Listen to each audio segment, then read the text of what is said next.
mundo, como estamos? Pronto, agora está gravando, vou fazer a retomada rapidamente. Então, começamos agora o segundo bloco dos conceitos fundamentais. Boa noite para todo mundo. Nesse segundo bloco, a gente vai falar sobre as formações do inconsciente. Então, no primeiro bloco, eu quis retomar o funcionamento básico da análise, que é a regra fundamental, associação livre, atenção flutuante, transferência, resistência, regra da abstinência e ética, ou ética, né? Agora, nesse segundo bloco, eu me concentrei em torno das questões do inconsciente e das formações do inconsciente. E aí depois a gente vai para o terceiro bloco e assim sucessivamente. Então, nesse segundo, a gente começa, então, retomando o que é inconsciente, quais são as formações do inconsciente, os exemplos de formação do inconsciente, para a gente poder avançar, então, até o final. Claro que as formações do inconsciente são muitas, e a gente tem que fazer um recorte, né? Então, o recorte aí ficaram em relação aos atos falhos, lapsos, sonhos, sintomas, esquecimento e assim por diante. E vocês vão ver o quão próximas um é do outro, e tudo bem, tem problema nenhum. Fala assim, mas qual que é a diferença entre lapso de memória e esquecimento? Praticamente nenhum. E tudo bem. Existem vários nomes, o Freud usa vários nomes, porque ele queria abarcar todas as possibilidades do inconsciente aparecer no discurso, na leitura, na escrita e assim sucessivamente. Para poder, então, abarcar esse número razoavelmente grande de possibilidades, inevitavelmente ficamos com vários nomes, mas eles são todos muito semelhantes. Vou projetar aqui o que eu espero conseguir avançar hoje. Deixa eu colocar aqui. Bom, vamos ver se vocês estão vendo. Certinho? Então, vamos tentar avançar aí um pouquinho. Coloquei maior de novo, porque eu mandei para vocês a tabela, mas é a mesma coisa que está na tabela, é o que está aqui. Só coloquei esteticamente uns recortes, e só fazendo um parêntese, inclusive eu coloquei sobre ato falho na segunda-feira, hoje, no meio da minha correria, não consegui postar, vou postar amanhã o das formações inconscientes. Por que colagem? Colagem é de propósito, tá? Essa brincadeira que eu coloquei aí no fundo desses desenhos, a colagem, tanto em ato falho quanto agora, tem a ver justamente com essa ideia de bricolagem aí, que parece ser a nossa relação com o inconsciente, né? Esses elementos surreais, esses elementos, não à toa, a Salvador Dalí e tantos outros artistas plásticos, quando leram Freud, começaram a produzir obras surrealistas, né? Então, a brincadeira com elementos surrealistas tem justamente a ver com a brincadeira em relação à coisa do inconsciente. Sei que o Marco sempre me pergunta sobre os desenhos que eu vou escolhendo, esse foi surrealista de propósito. Me lembrei que inconsciente e surrealismo, para mim, são sempre muito relacionados, por isso essa escolha aí desses desenhos surrealistas. Então, vamos começar. Vamos começar, então, falando sobre inconsciente, para depois falar para as formações do inconsciente. Para Freud, o inconsciente, então, não é tomado pelo uso popular de ser o avesso do inconsciente. Então, no uso popular, consciência e inconsciência, consciente e inconsciente. Esse é o uso popular. Para a psicanálise não tem nada a ver com isso.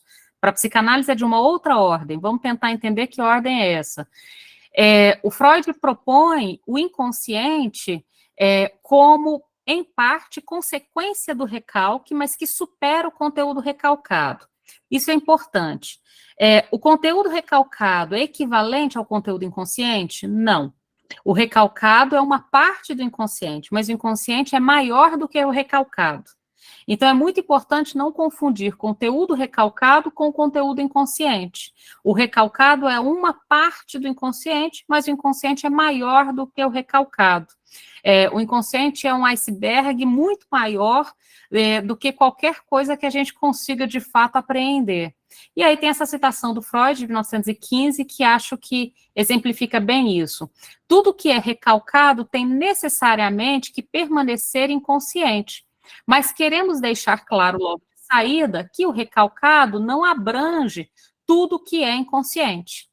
É o inconsciente que tem a maior dimensão entre os dois. O recalcado é uma parte do inconsciente. Então, o inconsciente tem uma dimensão que a gente não consegue nem apreender o tamanho dela, a gente não consegue dar conta de tudo que forma esse inconsciente, da origem de tudo que forma esse inconsciente. O que a gente consegue é dar conta de um pedaço. E que pedaço é esse que a gente tem notícia? A parte recalcada. Essa talvez seja a parte do inconsciente que a gente consiga entender um pouco melhor. E como é que a gente entende essa parte do inconsciente? Por aquilo que dá mostras no seu retorno, ou nas suas formações. E aí a gente vai para a segunda citação. Então, como saber da existência do pensamento inconsciente, ou ainda, como saber da existência do inconsciente? A gente já brincou isso em outros encontros, e em nenhum momento a gente vai serrar a cabeça de alguém e localizar o inconsciente lá. O inconsciente, ele é imaterial, ele não está localizado em nenhum lugar. Então, como é que a gente sabe que algo que não pode ser visto, palpável, tocável, ele existe, né? A gente sabe por aquilo que dele retorna, por aquilo que a gente tem notícia, pela sombra que fica, pela ranhura, pela fratura, pelas falhas. Então, quando há falhas no discurso, quando faltam palavras, quando a gente troca palavras, quando esquece o nome, quando aparecem lacunas na narrativa, quando aparecem lacunas na narrativa de um sonho ou de qualquer outro acontecimento, ou seja, a gente só sabe da existência do inconsciente pelos furos que aparecem na história, no sonho, nas palavras, na linguagem, na leitura, ou seja, toda a nossa relação com a linguagem, ela aparece, vez por outra, furada. Nesses furos, a gente tem notícia de que o inconsciente existe, o que significa que o inconsciente, portanto, é uma hipótese. Isso é interessante a gente observar. O inconsciente, ele nada mais é do que uma suposição, do que uma hipótese. Justamente por isso, inclusive, o analista ocupa o lugar de sujeito suposto saber. Lembram disso? A gente falou isso lá atrás. Por que o analista ocupa o lugar de suposição? Porque o inconsciente é uma suposição. O saber é uma suposição. Não tem como uma interpretação ser absoluta ou certeira. Tanto que na clínica, a orientação que a gente dá em supervisão é: tenha à mão uma, duas, três possibilidades diante de um certo dito. Né? A gente vai falar um pouquinho sobre isso, por exemplo, quando Lacan fala do maritavelmente, né? Em que ele toma uma decisão. Ele fala: olha, aqui temos uma decisão. Eu vou apontar que isso é uma formação do inconsciente, ou vou supor que isso faz parte do lexo do paciente, vai que o paciente acha que essa palavra realmente existe no dicionário, ou eu vou supor só que é um erro, o cara não sabe, no nosso caso seria português, lá é no francês, não sabe francês muito bem e disse uma bobagem. É necessário tomar uma decisão. Então, vocês percebem que quando a gente percebe uma falha, um furo, um buraco, que aponta para algo da ordem consciente, só vai ser inconsciente se esse buraco for apontado. Se deixar passar batido, nada aconteceu. Nenhuma formação foi constatada, o inconsciente também não houve nada que foi constatado ali. É interessante observar isso. E aí a gente continua, então. O que é o inconsciente? O inconsciente é uma hipótese, é uma suposição. O que resta como uma perspectiva fundamental, mesmo que possamos prolongá-la, fazê-la variar. Ou seja, uma hipótese, e o que a gente tenta fazer com as nossas intervenções? Lembrando que intervenções que a gente tem, por exemplo, escansão. O que é escansão? Expandir é esticar. Então, a gente tenta prolongar uma hipótese para ver o que acontece com ela. Por exemplo, quando, voltando para o maritavelmente, o Lacan pretende apontar que essa palavra, então, tem um certo estranhamento em relação a ela e faz uma escansão dessa palavra, maritavelmente, como associação de duas palavras, maritalmente, de alguém que é casado, e miseravelmente, de alguém que é, então, miseravelmente casado. Essa é a brincadeira que ele coloca, ou seja, mas veja, foi necessário, então, prolongar essa hipótese para fazê-la variar. Então, para Freud, o inconsciente é o resultado de uma dedução.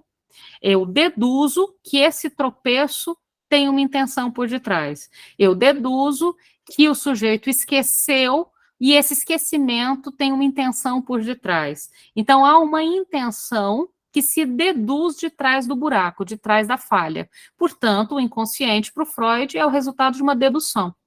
É o que Lacan traduz de modo mais aproximado, salientando que o sujeito do inconsciente é, portanto, um sujeito suposto. Quer dizer, o sujeito ele é hipotético. Então, ele não é um real. Inclusive, se a gente coloca em questão, se colocamos a questão de saber se é um ser. Então, é interessante isso. O que é um sujeito? Sujeito é um equivalente a ser? Não, o sujeito é uma hipótese, uma suposição. O sujeito é sempre suposto. Um ser vivo, um mamífero, uma planta, né? Um ser, ele não é uma suposição. Ele, inclusive, pode ser tocado, é palpável, ele é carne e osso. Então, o ser é equivalente a um sujeito? Não. O ser é da biologia, né? O ser vivo, o ser humano, o ser planta, o ser, entende? O humano, ele é um ser. O sujeito, ele é um efeito de linguagem. Ele tem a ver com o inconsciente, ele é uma hipótese, ele é uma dedução. É interessante essa diferença entre o ser e o sujeito. Sujeito é um conceito e não é a mesma coisa. Ser humano não é equivalente a sujeito. Sujeito é um ser muito mais complicado. É muito mais complicado do que só um ser. Então, o pensamento inconsciente é estruturado como linguagem, né? É uma fala não dita, ou mais do que dita, ou, brincando com isso, maldita, né? Ou seja, a gente tem notícia do inconsciente por aquilo da linguagem que não é dito, que diz para além do que foi dito, do que é maldito. O que é o maldito? Quando a gente aponta, por exemplo, para um ato falho, a pessoa fica irritada. Eu não falei isso, eu não queria falar isso, você está escutando coisa, ou seja, é uma fala maldita, é aquilo que não era para ter sido dito, foi dito da forma equivocada e assim por diante. Então, o inconsciente, ele é uma linguagem para além daquela que a gente gostaria de dizer, é aquela que a gente nem gostaria de ter dito. Para fechar aqui o inconsciente, depois a gente vai para as formações do inconsciente. Então, para fechar agora, o que é o inconsciente? A gente tem Lacan, 1964, ele diz: Freud, onde duvida, está seguro de que o pensamento está lá. Inclusive, esse onde duvida, fazendo referência a Descartes, né? Penso, logo existo, desejo, logo sou, fazendo referência, inclusive, a teoria do Descartes. O Freud, então, ele vai dizer: aonde duvido, o sujeito está, o inconsciente está. Percebam que a gente tem várias brincadeiras com Descartes, né? Descartes fala: penso, logo existo. A gente tem a possibilidade de falar desejo, logo sou, e a gente ainda tem a possibilidade de brincar aqui, que é aonde duvido, né, o inconsciente está. Então, o inconsciente está onde duvido. Então, Freud, onde duvida, está seguro de que um pensamento está lá, o pensamento inconsciente. O que quer dizer que se revela como ausente. E é a este lugar que ele chama, e que eu penso que pelo qual vai revelar-se o sujeito. O que significa revelar-se o sujeito? Ora, a gente fala que o neurótico ele é marcado, sobretudo, pela dúvida. E o que as suas intervenções tentam fazer no neurótico? Apostar nessa dúvida. O sujeito fala, saí na rua e vi tal coisa. Viu tal coisa? Não, quer dizer, eu acho que eu vi tal coisa, mas talvez pode ser tal coisa. Tal coisa, não, mas pode ser tal coisa e a outra coisa. Ou seja, as suas intervenções vão apostar, no final das contas, numa dúvida, porque aonde há dúvida, há sujeito. E quando o sujeito tenta, então, lidar com a dúvida, ele começa a localizar, afinal de contas, por que eu tenho essa dúvida? Por que eu achei que eu vi tal coisa se ela não estava lá? Será que eu quis ver isso? Fulano, você viu aquilo? Não, eu não vi. Ele não viu, então por que eu vi? Percebem? Ou seja, a gente tem uma suposição de sujeito, de desejo, de inconsciente, ali onde a dúvida está. Então, aonde a dúvida está, a gente localiza o inconsciente, brincando com a lógica de Descartes. Para fechar, então, o que é o inconsciente? Lacan optou por enfatizar o inconsciente como sujeito. Então, veja, aonde na obra de Freud vocês leem inconsciente, na obra do Lacan vocês vão ler sujeito, ou ainda sujeito do inconsciente. É equivalente. Na obra do Freud não tem a palavra sujeito, não tem o conceito de sujeito. O Freud, ele usa indivíduo mesmo, tá? O conceito de sujeito é um conceito elaborado por Lacan, tanto que no lugar de inconsciente, ele vai falar sujeito do inconsciente ou só sujeito, que dá na mesma. Então, o sujeito que não tem substância, que é um tropeço, já que não se encaixa, mas se expande para preencher o próprio desejo.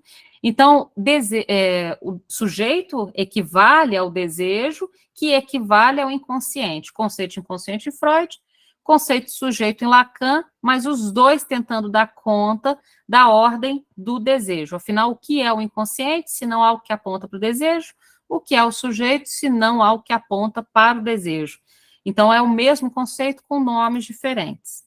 Até aqui tudo bem? Se tiverem dúvida, me fala, senão a gente passa adiante, ok? Eu não entendi esse... Lacan optou por enfatizar o inconsciente como sujeito, um sujeito que não tem substância, que é um tropeço. Achei isso complicado. E outra coisa também que eu anotei, você falou, ser humano é diferente de sujeito, mas todos nós não somos sujeitos? Mais ou menos. Veja, você nasce sujeito ou você nasce libra de carne? Libra de carne se torna sujeito, mas todos... Não, eu acho que não existe ninguém que não seja sujeito, né? Não sei... Da perspectiva, por exemplo, do autismo como quarta estrutura, eu estou supondo sujeito autista. Mas se você for para a linha teórica de que pensa o autismo numa falha da constituição do sujeito, aí a gente já estaria contando uma outra conversa. Mas da perspectiva que eu considero, inclusive o autismo como quarta estrutura, sim, temos sujeito, mas temos o sujeito que passa pela alienação, que não passa pela alienação, que passa pela alienação e separação, que entra na alienação mas não sai dela. Então, nós temos aí configurações interessantes do sujeito, mas fundamentalmente, o sujeito por excelência, no Lacan, o sujeito do inconsciente é, sobretudo, o sujeito neurótico. Nós temos outras possibilidades de pensar o sujeito psicótico, o sujeito autista, mas esse sujeito que aponta para o desejo é, por excelência, o sujeito neurótico, que é a base aí da teoria psicanalítica. Pegando a sua primeira pergunta, que é sobre o tropeço, veja, o Lacan optou por enfatizar o inconsciente como sujeito, né, um sujeito que não tem substância, que é um tropeço. A substância, Zilá, seria a palavra, essa que você consegue ler sem dificuldades, o texto escrito com clareza, um idioma que todos nós compreendemos. Mas o sujeito não está lá. O sujeito, ele está onde a fala tropeça, aonde o discurso se perde, aonde você erra as palavras, entende? Então, o sujeito, ele não tem substância, ele é um tropeço, é o mesmo que dizer que o sujeito, ele é inconsciente, porque o inconsciente, ele não está no texto. O inconsciente está no maldito do texto, no não dito do texto, no que falha do texto, lembra? Então, o inconsciente está no furo, na falha. O sujeito também. Então, a substância é o texto. O tropeço é o buraco. O sujeito não está na substância, ou seja, no texto, ele está no buraco, na falha do texto, naquilo que o texto não consegue apreender, naquilo que falha do texto, erra do texto, não diz do texto, mal diz do texto.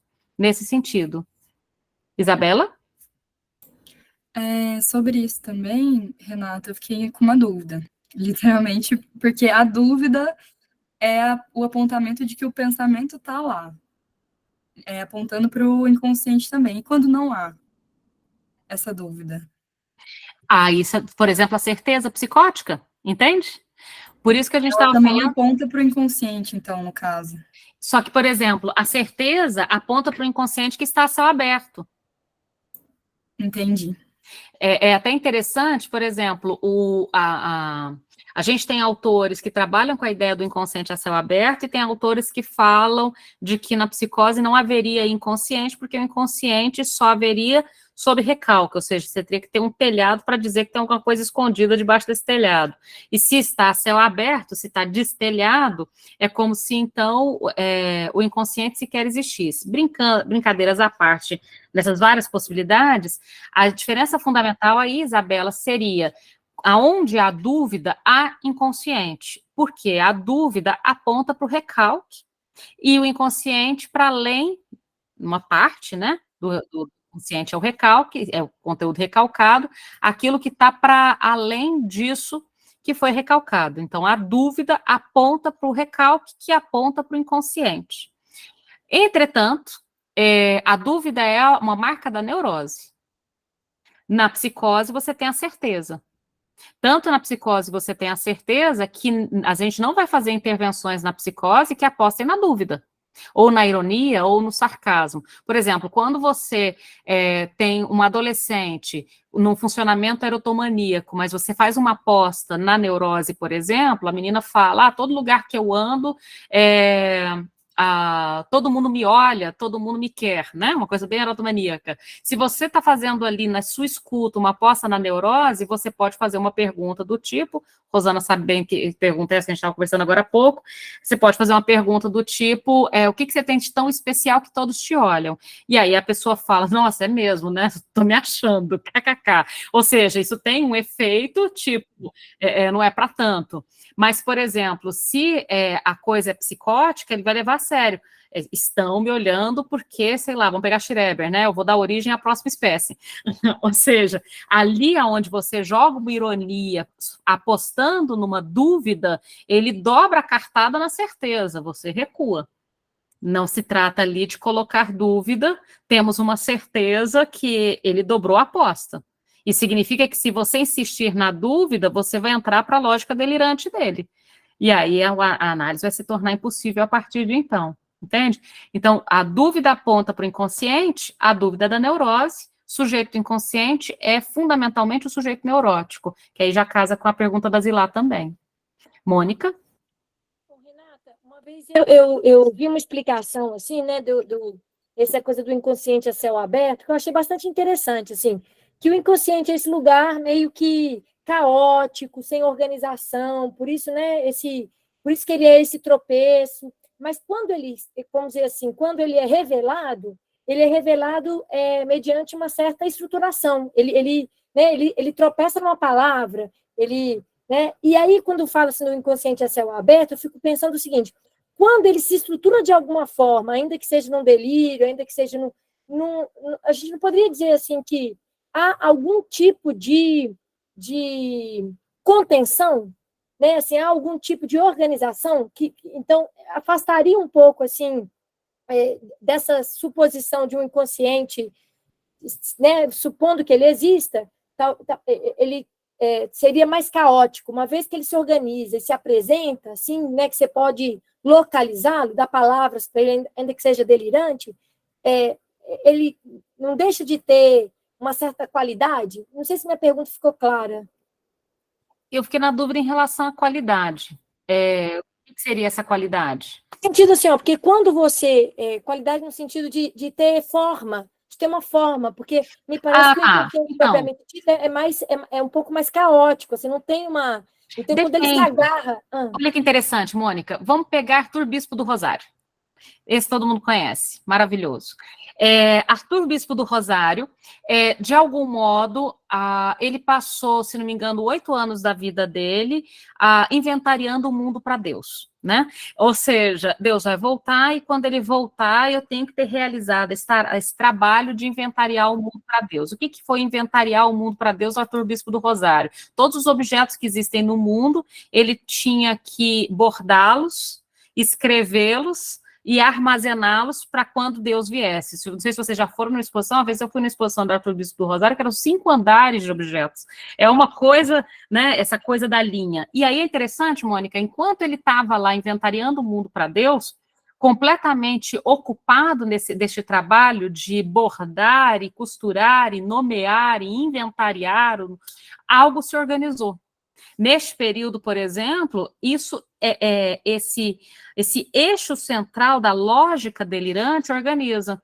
Então, tem algo que organiza o psicótico, que é a própria lógica delirante, que pode organizar ou desorganizar, né? Eu digo pode organizar ou desorganizar, porque talvez o que se organizou ali, se organizou porque ele tinha ali na Anísia Silveira, Museu do Inconsciente, etc., a chance de poder se dedicar a este trabalho que era inquestionável, inventariar o mundo para Deus.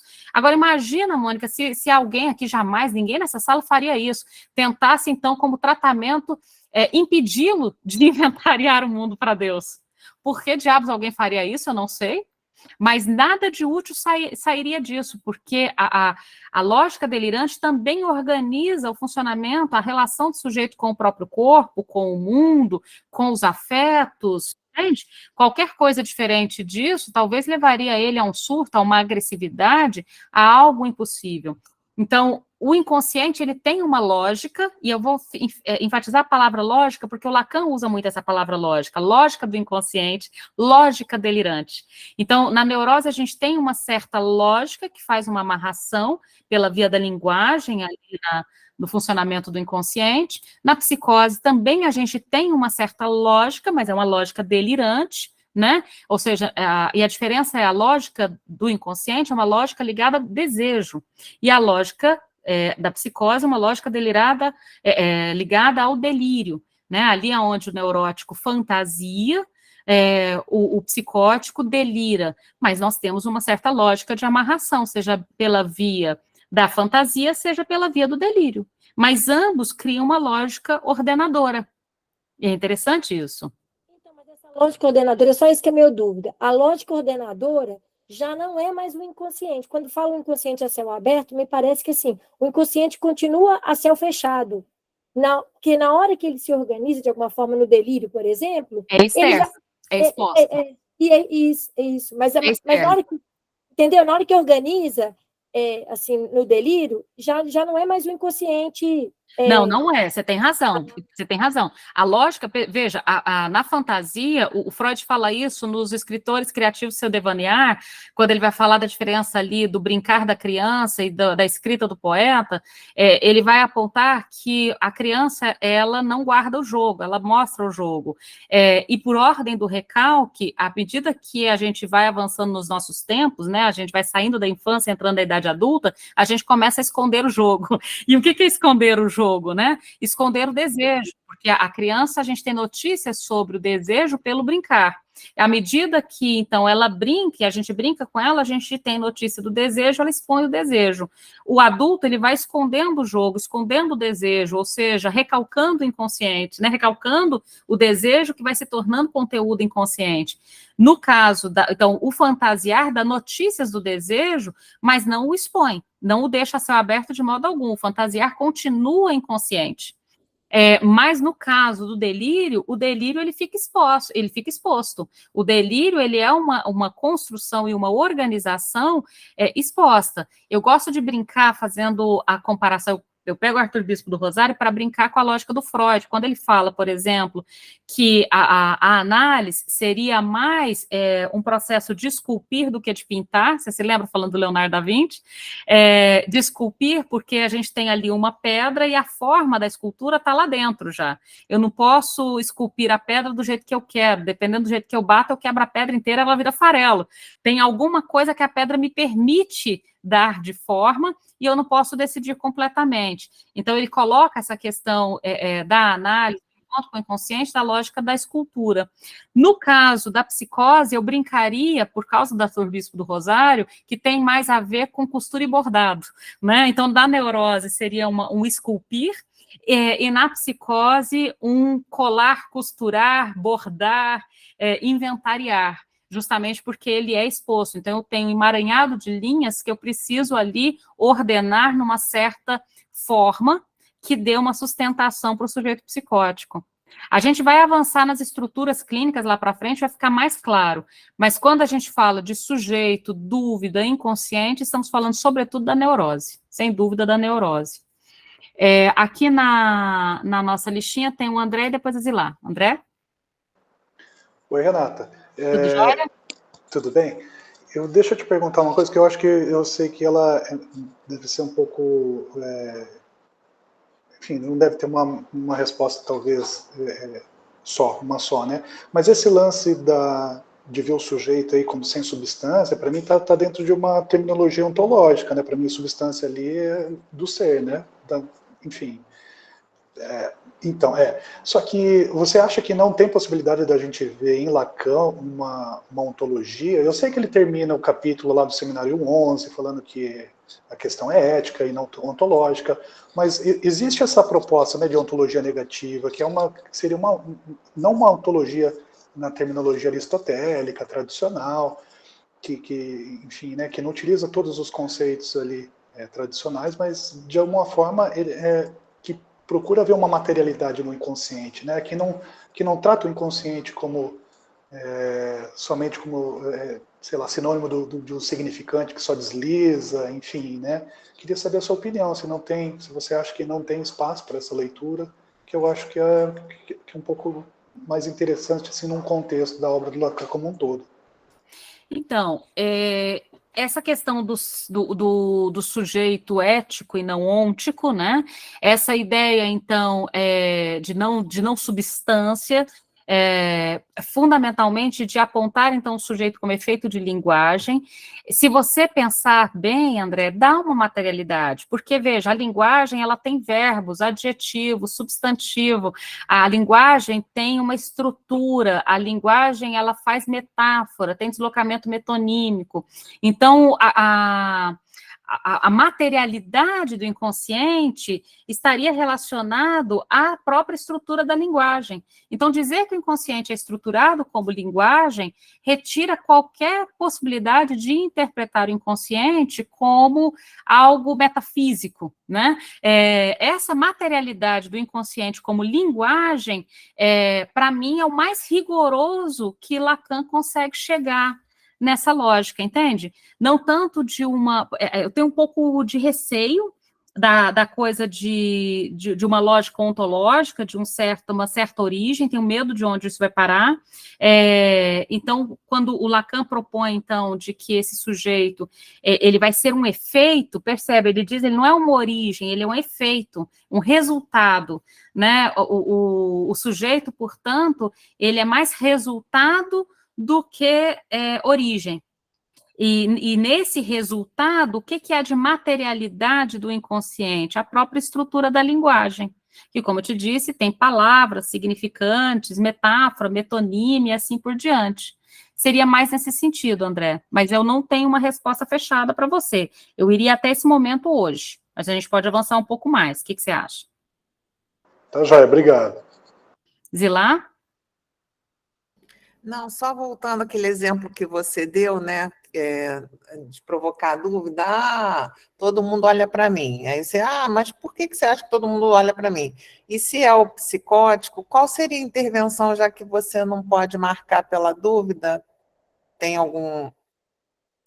Então, quando a gente vai falar sobre as estruturas mais para frente, nos próximos blocos, mas nesse primeiro momento, se no psicótico a questão não é localizar a dúvida, no psicótico é localizar a lógica delirante, né? Voltando para a pergunta da Mônica. Então, a minha pergunta não é se olham, qual a construção que está ali que sustenta esse olhar. Então, por que olham, né? O se olham seria mais ligado à neurose e o que olham, ou por que olham, ligado à psicose, ou seja, tentando localizar qual é o estatuto deste olhar para este sujeito, entende? Vamos avançar um pouquinho, então, para agora as formações do inconsciente. Em relação às formações do inconsciente, então, a gente só localizou rapidamente uma primeira definição do que é o inconsciente em Freud e Lacan, lembrando que sujeito, para o Lacan, é o termo que ele coloca no lugar do conceito de inconsciente em Freud, mas não substitui de modo algum o outro, os dois andam juntos em toda a obra, mas e são bastante equivalentes. Mas, continuando aí, Lacan diz, porque, esqueci de uma aspa aí, porque o que é conhecido não pode ser conhecido senão em palavras, e acho que isso fala um pouquinho no que você perguntou, André. O que é conhecido não pode ser conhecido senão em palavras, que o que é desconhecido apresenta-se como sendo uma estrutura de linguagem. O que é desconhecido? Inconsciente. Então, a gente só conhece as coisas, e é até interessante a nossa relação com o mundo, né? Por exemplo, tem uma poesia do Carlos Drummond de Andrade, chama Suposta Existência. Existe alguém no mundo, num quarto fechado sem espelho? Existe animal nunca descoberto e nunca nomeado? O poema é melhor que isso, tá? Mas se vocês pegarem o poema do Carlos Drummond de Andrade, Suposta Existência, o que ele está dizendo é, o que existe no mundo não existe a não ser pela via de palavras. Por exemplo, de repente a gente chega e fala assim, os cientistas descobriram uma nova espécie de um bicho tal. E aí descobriram, parece que o bicho existe a partir do dia de hoje para frente, não? Ele existe há milhões de anos, mas ele só existe a partir do dia que ele é constatado e nomeado pela ciência. É interessante isso. Então, veja, é como se a gente estivesse dizendo, tudo que é conhecido não pode ser conhecido senão em palavras. A gente só pode dizer que os dinossauros existiram a partir do momento que alguém pegou aqueles ossos e falou, não é dragão, é dinossauro. Né? Em algum momento na história, alguém disse que aqueles ossos enormes eram de dinossauro, e retroativamente a gente diz que os dinossauros existiram há sei lá quantos milhões de anos. Então, o que é conhecido não pode ser conhecido senão em palavras. O que significa que o que é desconhecido também se relaciona, de algum modo, com a estrutura da linguagem, porque o que é conhecido vem pela via da linguagem, o que é desconhecido também. Então, nada podemos saber do inconsciente, e também, então, nada podemos saber sobre o sujeito, pensando no conceito de inconsciente e sujeito como equivalentes, a não ser por meio das formações do inconsciente, que ocorrem, por excelência, através da linguagem. Então, quais são as formações do inconsciente que ocorrem através da linguagem? A gente tem, já recuperando alguns, o ato falho, os lapsos, lapso de memória, lapso de escrita, lapso de leitura, o esquecimento, os sonhos, ou seja, as formações se dão todas através da linguagem. Então, o inconsciente estruturado como linguagem, formulado por Lacan a partir da obra freudiana, se distancia de qualquer compreensão metafísica ou explícita, e explicita, perdão, ainda mais que a técnica psicanalítica depende inteiramente do uso da fala e da linguagem, ou seja, não tem uma técnica psicanalítica pela adivinhação, pela imposição das mãos, ou por qualquer outra via que não pela fala e pela linguagem, do que se diz, do que se escuta, do que se constrói a partir desse movimento de fala e escuta. O que a gente pode fazer, sobretudo na clínica com crianças, é ampliar o que é da ordem da fala, o que é da ordem da escuta. Lembra que a gente coloca também que o brincar, o jogar, são da ordem da fala, da fala e da escuta também, né? A gente amplifica esse conceito de fala e escuta. Mas isso é interessante, veja, é porque o inconsciente é estruturado como linguagem, que é a formulação do Lacan a partir de Freud, é que a gente distancia a compreensão metafísica. Ou seja, a gente aponta que a técnica depende da linguagem, porque é na linguagem, inclusive, que as manifestações do inconsciente, nas falhas da linguagem e nas formações do inconsciente, pela via da linguagem, que tudo acontece. O inconsciente, então, é um lugar onde a interpretação nunca alcança, mas aponta a sua direção. Isso é interessante. Veja, o Freud, ele fala sobre decifrar o inconsciente. Por que o Freud fala sobre decifrar o inconsciente? Significa que o inconsciente é absolutamente decifrável? Não. Vocês lembram que o recalque é só uma parte do inconsciente? O inconsciente é muito maior do que o conteúdo recalcado? Então, se as formações do inconsciente advêm desse conteúdo recalcado, a gente tem acesso pelas formações só de um pedaço do conteúdo inconsciente, não do inconsciente como todo. Então, o processo de tentar decifrar o inconsciente nunca vai alcançar completamente o inconsciente, vai só apontar na direção de que existe o inconsciente, de que há algo inconsciente, mas nunca encontrá-lo completamente. Para pensar nisso, tem essa frase da Clarice Lispector, está na Paixão Segundo o GH, que eu acho muito interessante. Veja, a linguagem é o meu esforço humano. Por destino, volto com as mãos vazias, mas volto com o indizível. O indizível só me poderá ser dado através do fracasso da minha linguagem. Só quando falha a construção é que obtenho o que ela não conseguiu. É interessante porque a Clarice Lispector, ela foi extremamente lacaniana nessa fala. É como se ela estivesse dizendo ali. Você está muda, Renata? Ai, meu Deus. Eu estou muda há quanto tempo? Pode voltar da parte da Clarice. Toda ela? Não, GH, você foi do GH. Nem vi que eu estava muda, gente, desculpa. Então, veja, voltando aí, a linguagem é meu esforço humano. Por destino, volto com as mãos vazias, mas volto com o indizível. O indizível só me poderá ser dado através do fracasso da minha linguagem. Só quando falha a construção é que obtenho o que ela não conseguiu. Olha que interessante essa lógica. A linguagem é meu esforço humano, ou seja, ser humana, para Clarice Lispector, é tentar se virar com a linguagem, é tentar, no final das contas, colocar na linguagem minhas relações amorosas, minha compreensão do meu corpo, o texto que eu escrevo, ou seja, o meu esforço humano é a linguagem. Entretanto, eu faço todo esse esforço humano através da linguagem e volto com as mãos vazias. Como assim volto com as mãos vazias? Porque a linguagem, ela não dá conta de tudo. Eu volto com as mãos vazias, volto com o indizível, e o indizível só me poderá ser dado através do fracasso da linguagem. Clarice foi extremamente lacaniana aqui, ou seja, só quando falha a construção, ou seja, só quando a linguagem falha desse meu esforço humano, é que eu obtenho o que ela não conseguiu. E o que a linguagem não conseguiu? O indizível, o inconsciente. Então, acho que a Clarice sintetiza nessa citação maravilhosa, justamente esse conflito entre tentar existir pela via da linguagem e descobrir que sempre tem alguma coisa que só existe quando a linguagem falha.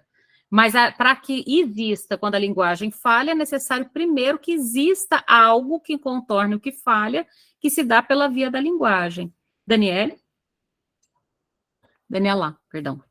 Oi, Renata, tudo bom? Tudo jóia. Essa fala da Clarice é incrível, hein? E me jogou direto, me fez pensar no objeto A. É muito lacaniano isso, é muito objeto A, né? O que não há e que produz efeitos justamente por esse furo, né? Você não acha?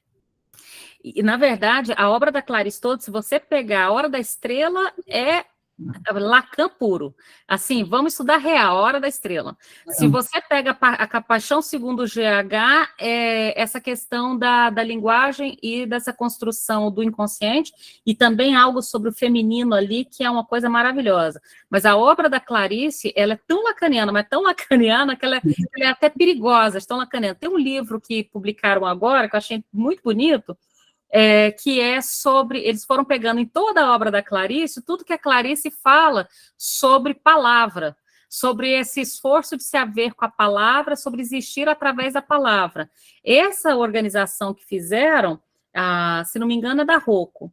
Essa organização que fizeram, são as palavras em Clarice, essa organização que fizeram, vou mandar lá no grupo para vocês, eu achei uma coisa genial, porque basicamente toda a obra da Clarice, aonde aponta para a importância da linguagem e daquilo que na linguagem, ao falhar, temos notícias do inconsciente.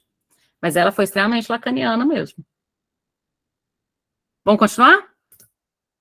Bom, seguindo aí, veja, dentre as formações do inconsciente, a mais persistente e duradoura é o sintoma. Então, vamos falar sobre as formações. O ato falho dura 1 segundo, o sonho dura 1 noite, o xiste dura alguns minutos e o sintoma dura uma vida inteira. Eu achei muito divertido, eu fui colocando uma do lado da outra, falei, não, deixa eu brincar com o tempo de cada uma aqui, né? Então, veja, o ato falho, ele dura quanto? 1 segundo. Pá, um tropeço. Por exemplo, eu tenho um ato falho que eu tenho uma mania terrível. Eu tenho mania de trocar, por algum motivo, o dicionário com dinossauro. Todas as vezes que eu vou falar para os alunos, consultem o dicionário, eu falo, consultem o dinossauro.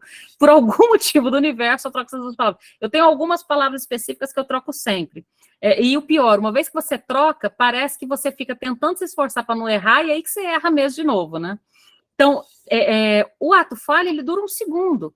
É um lapso, uma palavra, por isso, inclusive, chama lapso também, né? Esse lapso, esse tropeço, esse instante. Então, ele dura 1 instante. O sonho, ele dura ali 1 noite. O xiste, ele dura alguns minutos. Você precisa preparar o campo, contar o xiste, esperar a reação do outro de riso. E o sintoma dura uma vida inteira.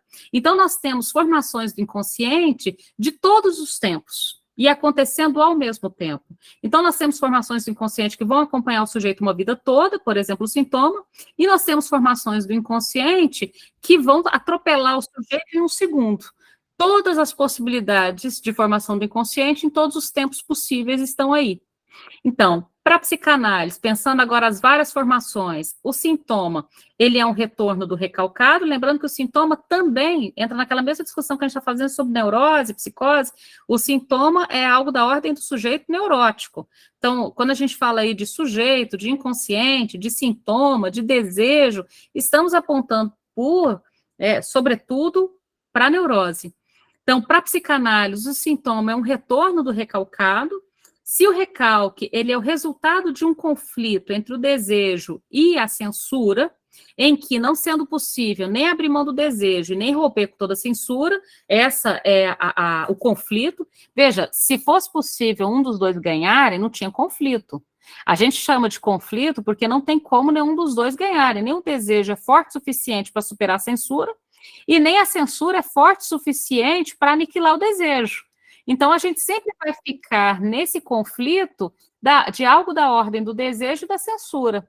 E é justamente porque há esse conflito constante, que nunca cessa, que nunca cede, né, que a gente tem um recalque. O recalque é uma espécie, o Freud ele usa um termo interessante, que é uma espécie de conciliação, uma espécie de acordo, uma espécie de compromisso. Né? Inclusive, na obra do Freud, no lugar de formações do inconsciente, vocês vão encontrar com muita frequência formação de compromisso.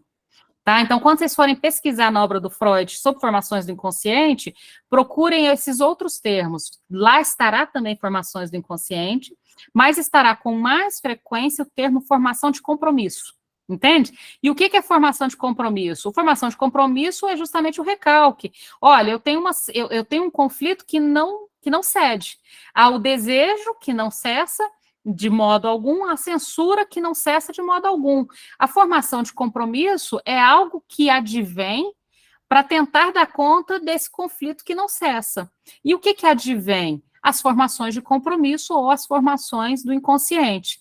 Então, o eu, para preservar algo do desejo e se preservar diante da censura, lança tal conteúdo para o inconsciente, ou seja, recalca.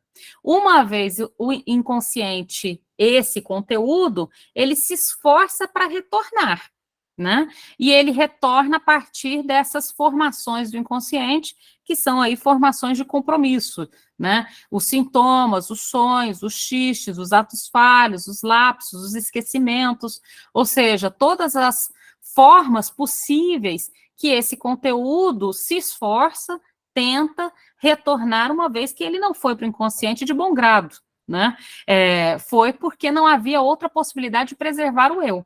Então, o que nós temos é um eu que precisa se preservar, e para se preservar, algo do desejo se perde, né? E se preserva diante da censura. Para que o eu se preserve, ele perde alguma coisa. Então, continuando aqui, é exatamente o que não pode ser explicado que Freud nomeia como formações do inconsciente. Então, o sonho, que ele chama de texto do sonho, os xistes, os atos falhos, os sintomas, enfim. Eu acho bonito isso que o Freud coloca em 1901, ele diz, enfim, os restos de sentido. 1901 é o texto do Psicopatologia da Vida Cotidiana, tá? Só um parênteses, tem um texto antes da fundação da psicanálise que chama sobre psicopatologia da formação do esquecimento, esqueci o nome exato. Então, os textos sobre as formações inconscientes são antes mesmo do texto da interpretação dos sonhos que consolidam a psicanálise, e logo no início da teoria psicanalítica. Então, eles dão um pouco antes e logo no início da consolidação da psicanálise, ali com a interpretação dos sonhos. Então, sobre o esquecimento é de 1898, e o Psicopatologia da Vida Cotidiana, 1901. Percebam que está tudo ali muito próximo. Esse sobre o esquecimento, inclusive, é muito bom, e é de 1898. Mas voltando, enfim, os restos de sentido, acontecimentos até então negligenciados pela ciência, são tratados como fenômenos sem nenhuma importância, justamente porque resistiam e ainda resistem a qualquer explicação dada a partir de dados do discurso racional consciente. O que o Freud está dizendo? Olha, até eu parar aqui e dizer, em 1898, que o esquecimento tem alguma importância, o esquecimento era só esquecimento. Até eu parar e dizer em 1900 que o sonho tem alguma importância, o sonho era só o sonho. Até eu dizer em 1901 que os lapsos e os atos falhos têm alguma importância, eles eram só erros de fala. O que ele está dizendo é que de 1898 a 1901, ele se deteve a apontar aquilo que é negligenciado pela ciência, que são os restos de sentido. São os acontecimentos que toda a ciência sempre negligenciou e ele traz em evidência. E essa é a grande sacada do Freud, da psicanálise, do surgimento da psicanálise, um amor pelos restos, um amor pelo dejeto. E é interessante, olha o que o psicanalista gosta, né? O psicanalista, no final das contas, é aquele que tem um certo amor pelos dejetos. Já perceberam isso? O que a gente gosta? A gente gosta de resto, a gente gosta daquilo que... Gente, ninguém tem saco de ouvir sonhos, só a gente. Ninguém presta atenção nos equívocos, só a gente. Quem que se preocupa que alguém errou uma palavra, leu errado ou esqueceu um nome? Só a gente. Então, o analista, ele ocupa esse lugar de amor pelos dejetos, né? De amor pelos restos. E é como se o Freud estivesse falando, olha, ali aonde é lixo para um, é resto, é aonde a psicanálise nasce e surge, se estabelece. Então, são formações do inconsciente somente à medida que são escutados, pontuados e interpretados. Isso é muito importante. Se até 1898, que o Freud fez o texto sobre esquecimento era só esquecimento. Quando o Freud diz há uma intenção por detrás do esquecimento, o esquecimento passa a ser uma formação do inconsciente. Então, toda formação do inconsciente só é quando pontuado. Então, enquanto você está aí andando pela vida, simplesmente tropeçando em palavras e esquecendo nomes, isso não significa nada. Inclusive, esquecer nomes, talvez, dependendo do ponto que você está, vai ser mais provável ser confundido com Alzheimer do que com uma formação do inconsciente. Entretanto, numa situação de análise, eles são escutados, eles são pontuados, eles são interpretados, e então eles ganham o estatuto de formação do inconsciente. O que eu estou querendo dizer é que um tropeço é só um tropeço quando não interpretado. Um esquecimento é só um esquecimento quando não interpretado. Ele só é uma formação do inconsciente retroativamente, Nachtraglichkeit. Ou seja, quando num só depois eu chamo o tropeço de intenção e retroativamente o tropeço, então, demonstra qual a intenção ele tinha ao tropeçar, né? Pegando aí Freud ainda em 1901, Psicopatologia da Vida Cotidiana, ele diz, também sabem que o conflito entre elas produz, em determinadas condições, outras formações psíquicas. Outro termo que ele dá para a formação do inconsciente é formação de compromisso, formação psíquica, formação do inconsciente, é tudo o mesmo termo, tá? Que tal como sonhos são resultados de compromissos. E não me solicitarão que repita agora tudo o que se acha na introdução da teoria das neuroses, a fim de expor o que sabemos sobre as condições de tal formações de compromissos. Qual é o compromisso que se forma aqui? Para eu não ter que abrir mão de todo desejo, né, diante da censura que se impõe, há uma formação de compromisso. Aquilo que eu desejo vai aparecer no meu sonho, e não aqui na minha vida cotidiana. Aquilo que eu desejo vai aparecer na fala que eu tropeço, e não na minha fala cotidiana. Ou seja, há um compromisso que, para que eu não tenha que abrir mão de todo o desejo, ele apareça nos seus tropeços, ele apareça de outro modo, que não tão explicitado. Para a gente fechar, deixa eu só... faltou... Ah, fiz bagunça, peraí. Eu saí, né? Peraí que eu fiz bagunça. Deixa eu colocar aqui de novo. Pronto. Eu fui até o final e ele voltou demais. Fez isso de novo. Onde que eu parei aqui? Pronto. Vocês estão vendo ele inteiro ou só... Deixa eu parar aqui. E ir de novo.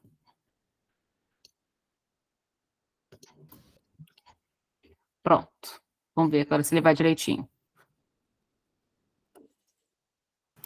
Foi. Foi? Tá. Então, veja, para formação de inconsciente, a gente vai pegar um exemplo. Eu falei no início dessa aula de hoje sobre o maritavelmente, mas coloquei aqui sobre o familionário. Dá na mesma lógica. E aí o Lacan começa a brincar, né? Familionário. Vocês lembram desse exemplo? O exemplo, bem rapidamente, é o seguinte.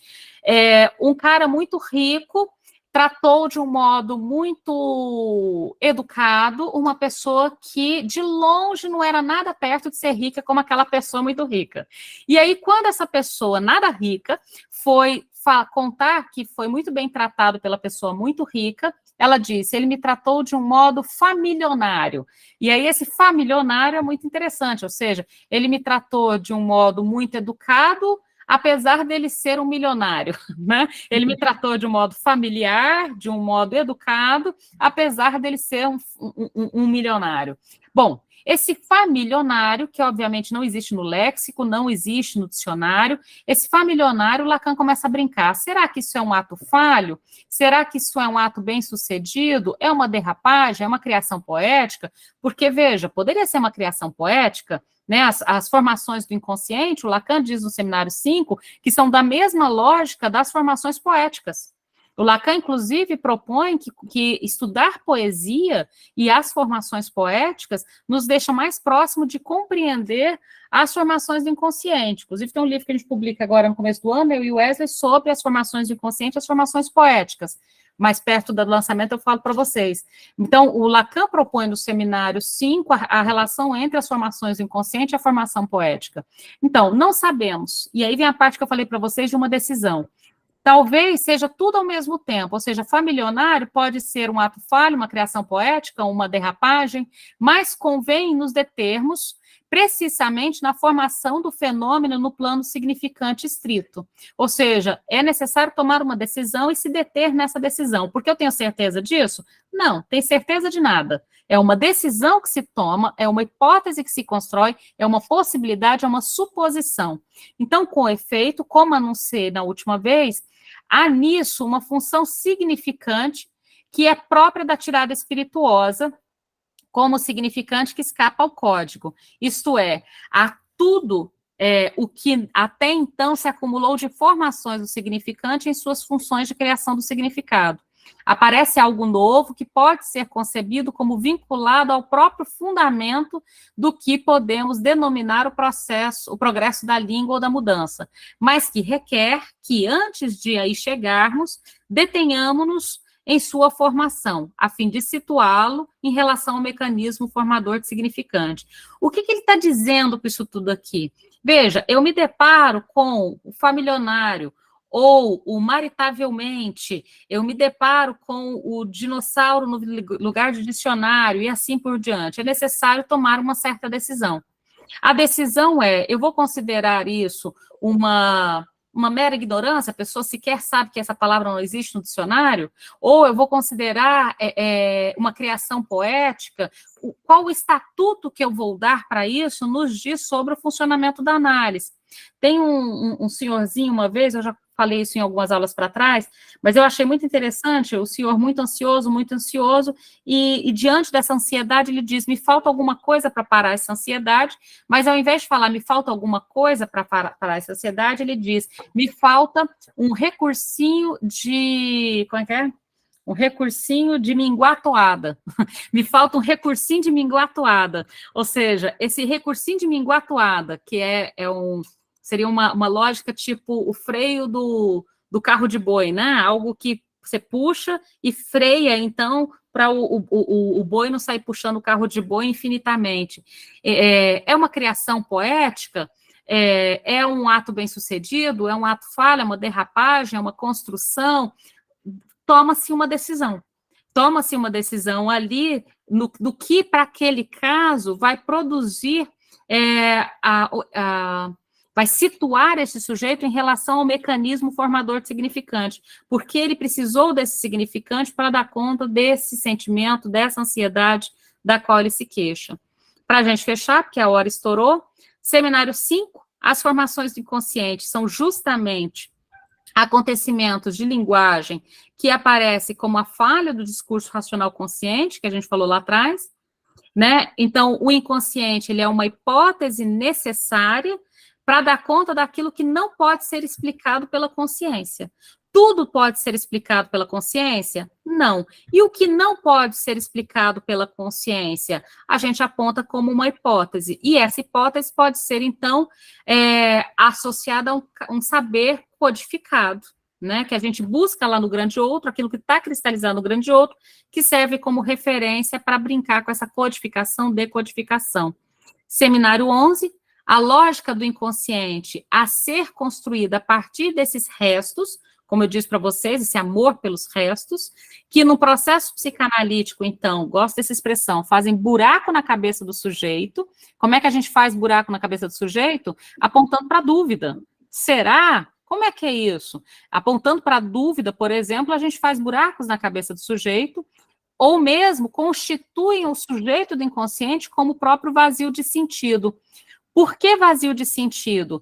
Quando o sujeito ele chega com o significante já amarrado, cristalizado, codificado a um único significado, a sua intervenção quer, portanto, apontar para o vazio de sentido, ou seja, fazer um descolamento entre o significante e o significado, fazer um certo descolamento entre o que aquilo que a pessoa diz pode ser lido de outras formas. Ainda bem, diga de passagem, porque o que ela diz só pode ser lido daquela forma, não tem tratamento possível. Então, esse próprio vazio de sentido, quando a gente aponta para outros vários sentidos, diante do significante que é dado, você aponta para o vazio de sentido daquele significante.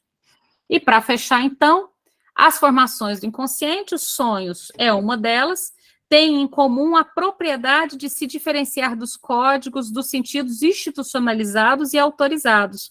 Por isso, inclusive, a gente aponta para a dúvida e para a falta de sentido, e para o não sentido e para o resto. Porque a gente quer ir para além daquilo que a censura determinou, que o grande outro determinou, que do código instituído. A gente quer para aquilo que foge do instituído. Então, as formações do inconsciente são justamente essa possibilidade privilegiada do sujeito comparecer como uma experiência de vazio. Como assim uma experiência de vazio? Aquilo que não se restringe ao codificado, ao determinado pela cultura ou pela instituição. A gente para, então, nesse ponto. Na quarta que vem, então, a gente vai para as formações do inconsciente propriamente dita. E quais são as formações do inconsciente? O lapso, o esquecimento, os atos falhos e assim por diante. Emanuela?